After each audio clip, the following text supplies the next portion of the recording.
What modern constitutional law is based on is Section 1 of the 14th Amendment.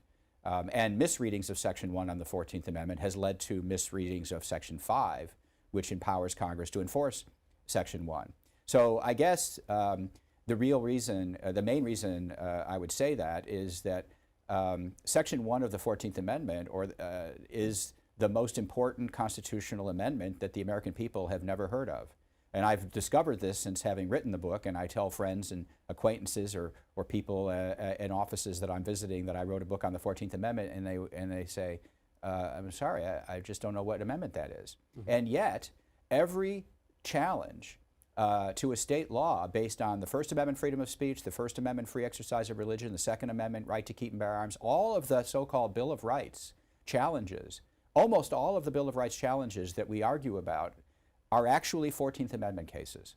And I think that fully justifies focusing only on Section 1 and then also on Section 5. I do think we do talk considerably about citizenship, however. In fact, I think focusing on the Citizenship Clause, and I'm going to ask, and I'll have Evan say a little more about this, focusing on the Citizenship Clause really helps inform what the privileges or immunities of citizens of the United States are. Because essentially what the 14th Amendment enshrined was what we call a concept of Republican citizenship. And if you understand what Republican citizenship was, that will go a long ways to figuring out what the 14th Amendment was supposed to protect.